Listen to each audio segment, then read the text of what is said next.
Long before there was an empire, before there were emperors and grand palaces, there were the Songhai people living along the banks of the Niger River. Picture this scene in your mind as you relax deeper into rest. The year is around 800 CE and the world is vastly different from the one you know. In this bend of the Niger River, in what we now call modern Mali and Niger, families of fishermen and farmers have made their home for generations upon generations. The Songhai people were not always mighty. They were river folk, skilled at navigating the waters, catching fish in woven nets, and growing millet and rice on the fertile floodplains. Their dugout canoes moved silently through the water in the early morning mist, and their villages clustered along the riverbanks where life was possible in an otherwise harsh landscape. The Sahara Desert pressed down from the north, endless and forbidding, but here along the river, life flourished. In these early days, the Songhai lived in small settlements, the largest of which was a place called Gao. Imagine Gao as it was then, not yet a city, but a growing town where traders from distant lands would stop to rest and exchange goods. The location was perfect, situated at a point where the Niger River curves and creates natural harbors for boats. Caravans coming from the north, having crossed the brutal Sahara with their camels laden with salt and other goods, would reach Gao tired and grateful. The Songhai people were ruled by a series of chiefs in these early times, men who earned respect through wisdom and strength. But they were not independent. Far to the west, another power was rising, an empire that would cast a long shadow over West Africa for centuries. This was the Ghana Empire and later the Mali Empire, and the early Songhai found themselves paying tribute to these greater powers.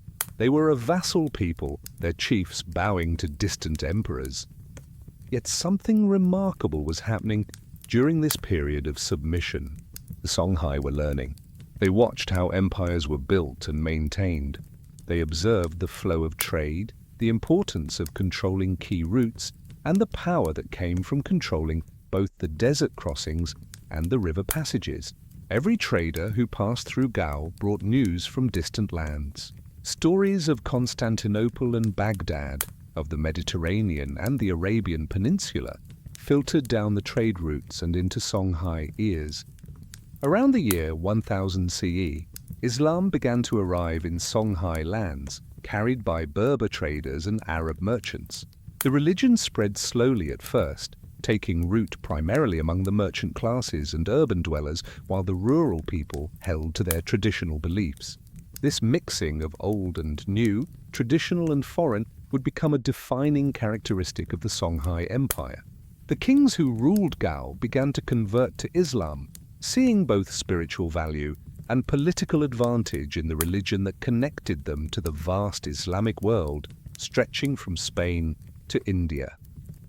During the time of the Mali Empire's greatest power, roughly from 1235 to 1400 CE, the Songhai remained subordinate. They watched as Mansa Musa, the legendary emperor of Mali, made his famous pilgrimage to Mecca in 1324, spending so much gold along the way that he temporarily destabilized the Egyptian economy. The Songhai princes attended his court, learned statecraft, and waited. History is filled with such moments of patience, where future greatness gestates in the shadow of present power. The Songhai maintained their identity through these centuries. They kept their language, their customs, their skills on the river. The chiefs of Gao, who began to call themselves kings, never forgot that they had once been independent. They passed down stories of their ancestors, of the river spirits and the old ways, keeping alive a sense of separate identity even as they paid their taxes to Mali. The Mali Empire began to weaken in the late 1300s. Like all empires, it grew too large, too difficult to govern from a single center. Provincial governors became increasingly independent, civil wars erupted over succession, and the grip of the central authority loosened. For the Songhai kings in Gao, this weakening presented an opportunity. They had been watching, waiting, learning for so long. Now the moment had come. In 1464, a man named Sonni Ali Ber came to power as the ruler of Gao, and everything changed. Let your mind picture this man as you relax into your pillow. Sonni Ali was a warrior, a brilliant military strategist, and a man of seemingly boundless energy and ambition. The chronicles describe him as tall and strong, a skilled horseman, and a fierce fighter. But he was more than just a warrior. He understood logistics, strategy, and the importance of controlling both land and water routes. Sonni Ali looked at the weakened Mali Empire and saw not a master to serve, but a territory to conquer. In 1468, just 4 years after taking power, he launched his campaign to capture Timbuktu, the legendary city of golden learning that served as one of Mali's most important centers. The siege and conquest of Timbuktu marked the beginning of the Songhai Empire's expansion from a regional kingdom into a continental power. Timbuktu in the 15th century was not just any city. It was a hub of Islamic learning, home to thousands of scholars and students, filled with libraries containing precious manuscripts, and serving as a major trading post where salt from the Sahara met gold from the forests to the south. When Sonni Ali's forces approached, the city was in turmoil. The Tuareg Berbers from the desert had been raiding and occupying it, and the people of Timbuktu hoped that Sonni Ali might be their liberator. But Sonni Ali was not gentle in his conquest. The Islamic scholars of Timbuktu expected to be treated with reverence by a Muslim ruler, but Sonni Ali still held to many traditional Songhai beliefs alongside his Islamic faith. He viewed some of the scholars as having collaborated with the Tuareg, or as being too loyal to Mali. The chronicles, written by these same scholarly families, paint Sonni Ali as a tyrant who persecuted the learned men. They wrote that he killed scholars, destroyed books, and showed disrespect for Islamic law. Modern historians debate how much of this portrayal is accurate, and how much is the bias of writers who had reason to resent him. What is clear is that Sonni Ali was ruthless when he believed ruthlessness was necessary, and he did not allow religious sentiment to interfere with his political and military goals. He was building an empire, and empires are not built by gentle men. After securing Timbuktu, Sonni Ali turned his attention to other targets. In 1473, he captured the city of Jenne, another crucial trading center. Jenne sits on an inland delta of the Niger River, surrounded by water during the rainy season, and it had resisted all previous attempts at conquest. The siege lasted for 7 years, an extraordinary test of patience and determination. When the city finally fell, Sonni Ali married the queen mother of Jenne, a political move designed to legitimize his rule and unite the two peoples. Let your breathing slow as we contemplate the scale of Sonni Ali's achievement. He transformed the Songhai from a tributary state into an imperial power in just over 2 decades. His army became legendary for its organization and effectiveness. He created a professional military with cavalry units, infantry, and a navy of war canoes that patrolled the Niger River. This naval force was unique in West African warfare and gave Songhai a crucial advantage. While enemies could be fought on land, the control of the river meant control of trade and communication. Sonni Ali was constantly on campaign, constantly moving, constantly expanding his territories. He pushed westward against what remained of Mali, eastward toward Hausaland, and northward into the desert fringes. He fought against the Mossi people to the south, the Fulani pastoralists, the Tuareg raiders, and anyone else who challenged Songhai dominance. His energy seemed inexhaustible. The chronicles tell us that Sonni Ali possessed what was believed to be magical powers. His subjects whispered that he could transform himself into animals, that he could fly through the air, that spirits served him. Whether these stories reflected genuine spiritual practices, clever propaganda, or the legends that naturally grow around powerful men, they added to his mystique and helped maintain his authority. In an age when the supernatural was considered real and potent, The belief that a ruler possessed magical protection made rebellion seem not just difficult, but dangerous on a cosmic level. Sonni Ali ruled until 1492, the same year that Columbus sailed to the Americas, though of course these two events occurred in complete ignorance of each other. The circumstances of his death remain mysterious. The most common account says he drowned while returning from a campaign, possibly swept away while crossing a river, though some chronicles hint at assassination or other foul play. His body was never recovered, adding another layer of mystery to his legend. He was succeeded briefly by his son, Sonni Ber, but this succession would not last. Another man was waiting in the wings, a man who would take the empire Sonni Ali built and transform it into something even greater. As your eyelids grow heavy, we turn to the story of Muhammad Toure, the man who would become Askia the Great. Muhammad Toure was not a son of Sonni Ali.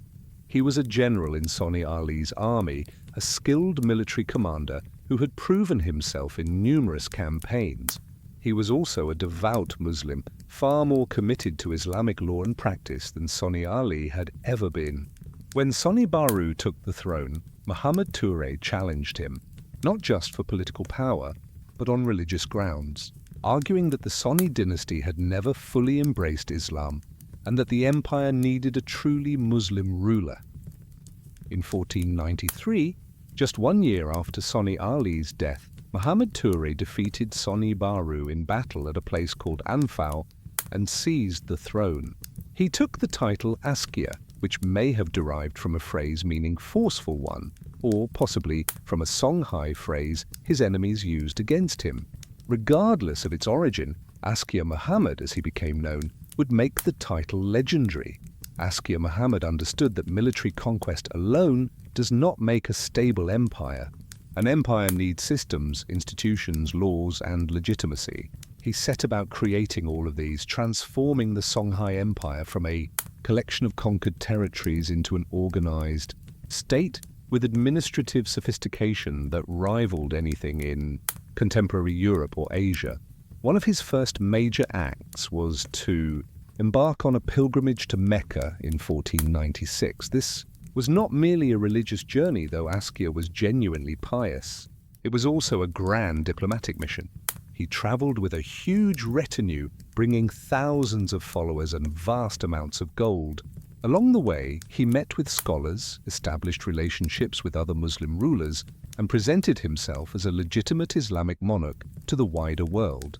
In Cairo, he met with representatives of the Abbasid Caliphate and was granted the title of Caliph of the Western Sudan, a symbolic endorsement that gave his rule religious legitimacy. Close your eyes and picture this pilgrimage. Imagine the caravan stretching across the desert, camels laden with gold and supplies, moving slowly through the sand under the burning sun. The journey to Mecca from West Africa took many months, crossing the Sahara, passing through Egypt, continuing through Arabia. It was a journey fraught with danger, bandits, thirst, heat, and the simple challenge of navigating across vast distances. But Askia made the journey and returned, bringing with him new ideas and renewed prestige. Upon his return, Askia set about reorganizing his empire. He divided it into provinces, each governed by an appointed official answerable to him. These governors collected taxes, maintained order, and provided military forces when needed. Below them were district chiefs, town mayors, and village headmen, creating a hierarchy of administration that extended from the imperial capital down to the smallest settlement. This system allowed for more efficient governance than had existed before. Askia also reformed the military, building on the foundation Sonni Ali had laid. He maintained a standing army, unusual for the time, with soldiers who were paid professionals rather than farmers called up for campaigns. The cavalry became especially formidable, equipped with iron-tipped spears, swords, and protective quilted armor. The navy on the Niger River grew larger and more organized. When Askia went to war, he could mobilize forces that numbered in the tens of thousands. But Askia's greatest legacy may have been his support for Islamic scholarship and education. Under his reign, Timbuktu and other cities of the empire became renowned centers of learning that attracted students and scholars from across the Islamic world. The University of Sankore in Timbuktu became one of the great universities of its age, with thousands of students studying theology, law, mathematics, astronomy, medicine, and literature. Scholars in Timbuktu possessed and studied ancient Greek texts, commentaries on Islamic law, historical chronicles, and scientific treatises. Let your mind wander through the streets of Timbuktu as it existed in Askia's time. Picture the buildings of mud, brick, and stone, the narrow streets crowded with scholars in their robes, the markets where books were as valuable as gold or salt. In some ways, books were more valued. There are accounts of scholars impoverishing themselves to purchase rare manuscripts, of private libraries containing thousands of volumes, of scribes who spent their lives copying texts by hand to preserve them. The wealth of the empire under Askia was extraordinary. Gold flowed from the mines to the south, in territories that paid tribute to Songhai. This gold was traded northward across the Sahara for salt, which was essential for preserving food and for human health in the hot climate. The salt came from mines in the deep Sahara, where slabs of salt were cut from the earth and loaded onto camels. The trade routes that connected the gold fields to the salt mines and then northward to North Africa and beyond were the arteries of the empire, and Askia controlled them. Askia continued to expand the empire through military campaigns. He pushed westward, bringing more of the former Mali territories under Songhai control. He campaigned eastward, establishing control over the Hausa city-states. He sent expeditions south toward the forest zones where gold was mined. At its greatest extent under Askia, the Songhai Empire stretched roughly 1,400 miles from east to west, encompassing most of the western Sahel and Sudan regions. It was larger than the Mali Empire had been, larger than contemporary France, larger than most European kingdoms of the time. Despite his military successes, Askia was not just a conqueror. He was a builder and administrator. He standardized weights and measures across the empire to facilitate trade. He appointed judges trained in Islamic law to major cities. He established market regulations to prevent fraud and ensure fair dealing. He maintained roads and supported caravanserais where travelers could rest. These may seem like small details, but they are the substance of which empires are truly made. Askia Muhammad ruled for 35 years, an extraordinarily long reign that gave the empire stability and allowed his systems to take root. But even great rulers grow old, and as you settle deeper into sleep, we come to the sadder parts of the story. Around 1528, Askia began to lose his sight. Old age was catching up with him, and blindness was a serious disability for a ruler whose authority depended on his ability to command and inspire. In 1528, his sons grew impatient and staged a coup, deposing their father and sending him into exile. The old emperor, blind and powerless, lived for another 10 years before dying in 1538. His tomb in Gao still stands today, a pyramid-shaped structure of mud brick that serves as a reminder of the man who transformed an empire. But his deposition set a dangerous precedent. The sons who overthrew him would spend the next decades fighting among themselves for the throne, weakening the empire through civil war and instability. The decades following Askia Muhammad's deposition were marked by a succession crisis that would plague the empire until its fall. Multiple sons and grandsons of Askia Muhammad claimed the throne, and 8 different Askias ruled during the period from 1528 to 1591, most reigning for just a few years before being overthrown or killed. This instability at the center of power had predictable consequences for the empire as a whole. Let your breathing deepen as we explore these troubled times. Power struggles within a ruling family are tragically common in history, and the Songhai Empire proved no exception to this pattern. Each new Askia would come to power through force or intrigue, often with the support of a faction of nobles or generals, and each would attempt to consolidate power while fending off rivals. This constant internal conflict drained resources, distracted attention from external threats, and eroded the administrative efficiency that Askia Muhammad had worked so hard to build.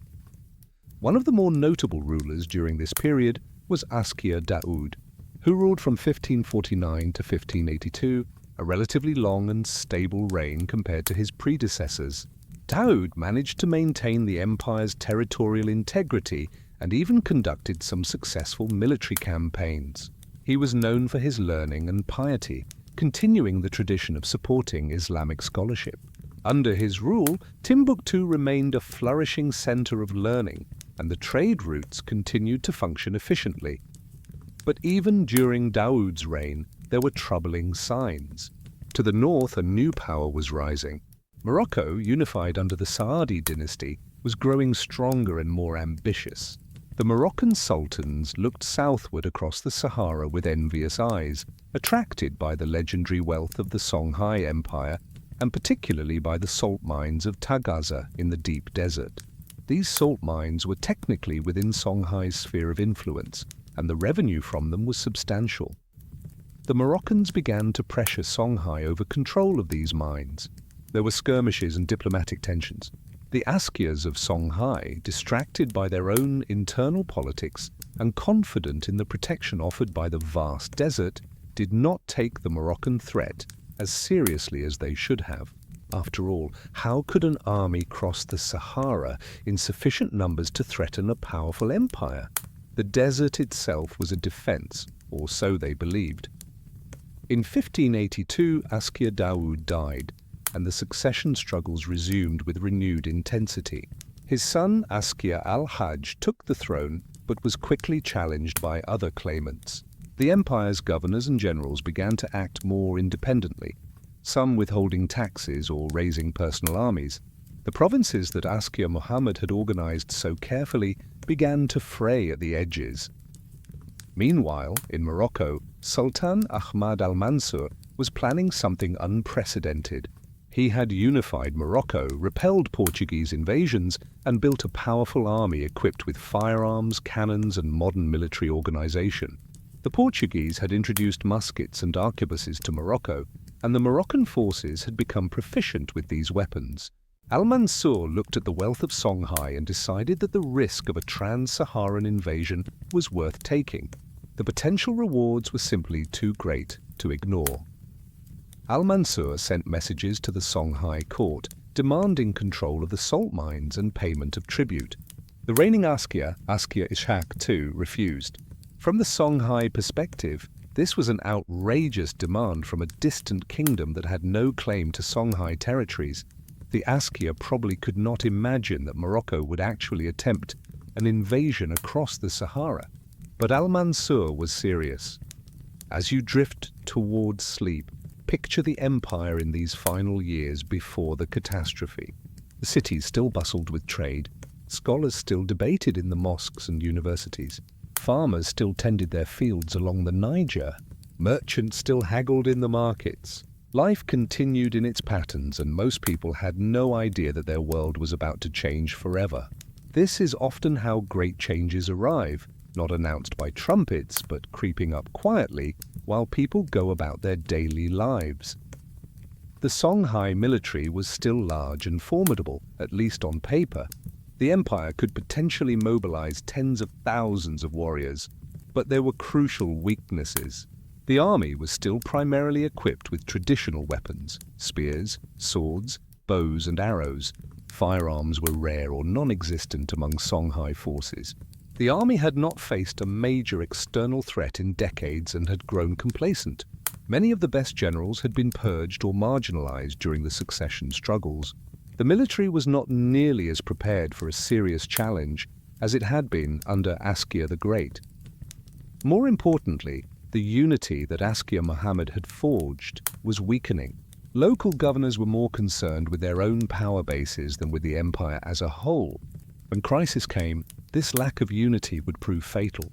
The empire that had seemed so mighty, that controlled such vast territories and such enormous wealth, was actually far more fragile than it appeared.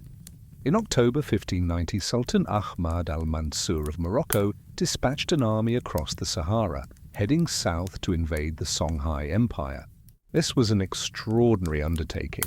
The army, commanded by a Spanish eunuch named Judar Pasha, consisted of about 4,000 soldiers, including many European Christian converts and renegades, Moriscos from Spain, and various adventurers and mercenaries.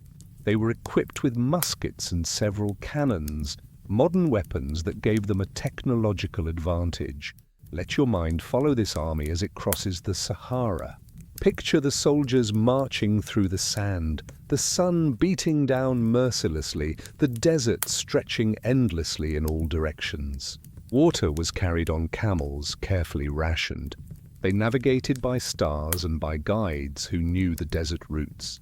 It took months to make the crossing, and it was a testament to military organization that the army arrived on the other side relatively intact and still capable of fighting. The Songhai court received news of the approaching Moroccan force with a mixture of disbelief and contempt. How could such a small army pose a threat to the mighty Songhai Empire? Askia Ishak assembled a force that vastly outnumbered the Moroccans. Estimates vary, but Songhai may have fielded between 18,000 and 40,000 warriors, including cavalry, infantry, and war canoes. The two armies met on March 13, 1591, at a place called Tondibi, near the city of Gao. The Battle of Tondibi was a catastrophe for Songhai. Close your eyes and imagine the scene. The Songhai army advanced in traditional formation, cavalry preparing to charge, infantry ready with spears. They had faced armies like this before and defeated them through superior numbers and the skill of their cavalry. But as they advanced, the Moroccan forces opened fire with their muskets and cannons. The noise alone must have been terrifying. Thunder and smoke, something beyond the experience of most Songhai warriors. Horses panicked at the sound. Men fell not from swords or arrows, but from invisible projectiles that struck them down from a distance. The Songhai cavalry, which had been the pride of the army for generations, proved worse than useless. The horses could not be controlled near the firearms, and many cavalry units broke and fled before even engaging the enemy. The Songhai infantry tried to press the attack, showing great courage, but they could not close with an enemy that could cut them down from a distance. The Moroccan firepower, though not overwhelming by later standards, was sufficient to break the Songhai formations. The battle was over relatively quickly, a few hours at most. The Songhai army, so much larger, so confident, was routed and fled in disorder. Askia Ishak barely escaped with his life. The defeat at Tondibi opened the heartland of the empire to the Moroccan invaders. Gao fell to Judar Pasha's forces, then Timbuktu. The great cities that had been the pride of the empire, centers of wealth and learning, were occupied by a foreign army. But capturing the cities was not the same as conquering the empire, and here is where the story becomes more complex. The Moroccan forces found themselves in a strange and difficult position. They had won a great victory, but they were a tiny force occupying a vast territory, surrounded by a hostile population. The Songhai did not simply submit. Askia Ishak attempted to negotiate, offering tribute if the Moroccans would withdraw, but the Moroccan commanders demanded unconditional surrender. The Songhai response was to depose Askia Ishak, viewing him as weak, and replace him with a more militant leader who organized resistance. Guerrilla warfare broke out across the region. Songhai forces, now fighting in smaller groups, attacked Moroccan supply lines, ambushed patrols, and made the occupation as costly and difficult as possible. The war canoes on the Niger River harassed Moroccan positions. The local population refused to cooperate with the occupiers. Let your breathing slow as we contemplate the occupation years. The Moroccans held the major cities, but could not control the countryside. Sultan al-Mansur sent reinforcements and new commanders, but the situation remained a stalemate. The Moroccan soldiers, far from home, began to intermix with the local population. Some took local wives, some settled permanently, creating a new mixed population called the Ama, descendants of the Moroccan invaders. The famous scholars of Timbuktu suffered greatly during this period. The Moroccans viewed many of them with suspicion, seeing them as potential leaders of resistance. Ahmad Baba, one of the most renowned scholars of Timbuktu, was arrested along with many other intellectuals and sent in chains to Morocco, where he would spend years in exile. His personal library, containing thousands of books, was confiscated. This was a tragedy for learning, a wound to the intellectual tradition that had made Timbuktu famous. The cost of the invasion and occupation eventually outweighed the benefits for Morocco. The gold that Al-Mansur had hoped to control continued to flow, but much of it was absorbed by the cost of maintaining an army across the Sahara. The logistical challenge of supporting forces so far from Morocco proved immense. Al-Mansur died in 1603 and Morocco itself descended into civil war. The Moroccan hold on the former Songhai territories weakened further. By the early 1600s, the situation had evolved into a new equilibrium. The Songhai Empire as a unified state had ceased to exist. The Moroccans maintained control of the major cities and some trade routes, ruled by the Ama Pashas, who were increasingly independent of Morocco itself. But outside the cities, local Songhai chiefs and kingdoms reasserted their independence. The vast territories that had once answered to the Askias fragmented into smaller states. The fall of the Songhai Empire marked a turning point in West African history. Never again would the region be unified under a single great empire in the way it had been under Ghana, Mali, and Songhai. The century following the Moroccan invasion saw the rise of numerous smaller kingdoms and states. The Bambara kingdoms along the Niger, the expansion of Hausa city-states, the growth of new powers like the Kong Empire, and later the Fulani jihad states. As you settle into the edge of sleep, let's reflect on what was lost and what endured. The political unity was gone, but the people remained. The Songhai people did not disappear. They continue to exist today, primarily in Mali, Niger, and Benin, maintaining their language and many of their cultural traditions. The cities that had been centers of the empire survived, though diminished. Timbuktu remained a center of learning even after the invasion, though it never quite regained its former glory. The manuscripts that made it famous, hundreds of thousands of them, were preserved by local families through the centuries that followed. Many still exist today, housed in libraries and private collections in Timbuktu and other cities, a testament to the intellectual achievements of the empire's golden age. The economic networks that had sustained the empire were disrupted but not destroyed. Trans-Saharan trade continued, though the routes shifted and the volumes declined. The introduction of Atlantic trade as European ships began to frequent West African coasts gradually pulled commerce away from the old desert routes. Golden slaves increasingly moved toward the coast rather than across the Sahara. This shift had profound consequences for the region's economy and political structure. Historians continue to study and debate the causes of Songhai's fall. Some emphasize the military factor, the technological advantage of firearms. Others point to the internal weaknesses, the succession crises that had plagued the empire for decades before the Moroccan invasion. Still others look at longer-term economic changes, the gradual shift in trade patterns that was beginning even before 1591. Most likely, it was a combination of all these factors. Empires rarely fall for a single reason. The Songhai Empire's story offers lessons that resonate across history. It demonstrates that military might alone cannot sustain a state without effective administration and political stability. It shows how internal divisions can make even powerful societies vulnerable to external threats. It illustrates the importance of technological adaptation. The Songhai military's lack of firearms put them at a fatal disadvantage, and it reminds us that even great empires, which seem permanent to those living within them, are ultimately transient. Yet the story is not only one of decline and fall.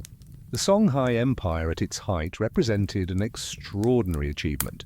For nearly 2 centuries, it provided stability, prosperity, and security across a vast region. It facilitated trade that connected sub-Saharan Africa to North Africa, Europe, and the Middle East. It supported an intellectual culture that preserved and advanced human knowledge. The scholars of Timbuktu under Songhai patronage wrote treatises on law, theology, mathematics, and astronomy that were studied across the Islamic world.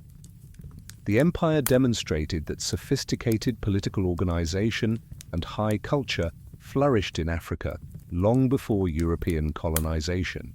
This is an important corrective to historical narratives that portrayed Africa as lacking civilization before European contact. The Songhai Empire was contemporary with the Renaissance in Europe, and in many ways the 2 civilizations were comparable in their achievements. When Leonardo da Vinci was painting in Florence, scholars in Timbuktu were debating fine points of Islamic jurisprudence and astronomy. The architectural legacy of the empire remains visible today, though much has been lost. The Great Mosque of Djen, rebuilt in the early 20th century, stands on foundations from the Songhai period and follows traditional Sudanic architectural styles that flourished during the empire. The tomb of Askia in Gao, built in the 16th century, is a UNESCO World Heritage Site.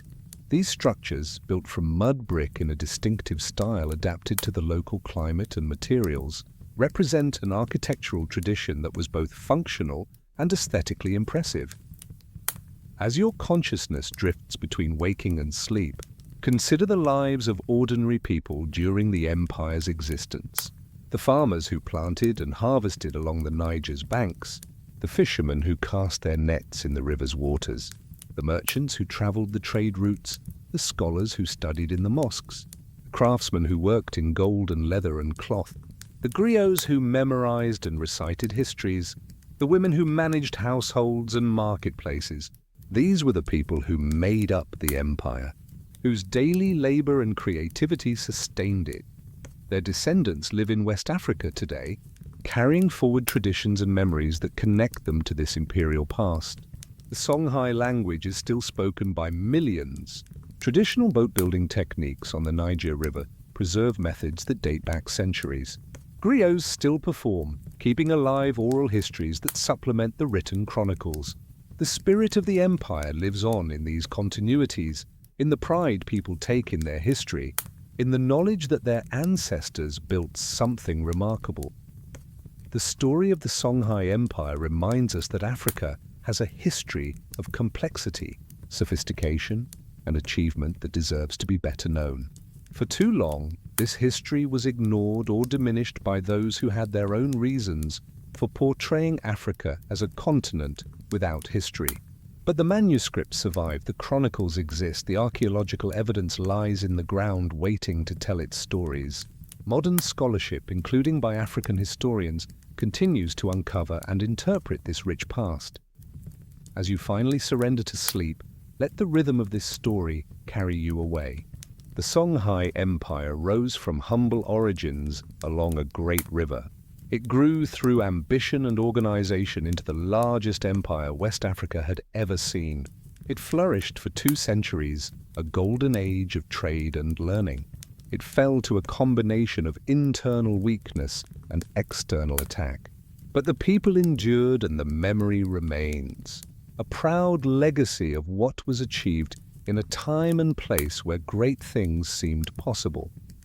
Sleep now, and dream perhaps of golden cities in the desert, of scholars bent over manuscripts by lamplight, of cavalry riding across the savannah, of boats gliding down the Niger River in the early morning mist. Dream of Africa's last great empire, the Songhai, whose story deserves to be remembered and told, generation after generation, as long as humans cherish the tales of what their ancestors accomplished. Rest well, dear listener, and let history embrace you in sleep.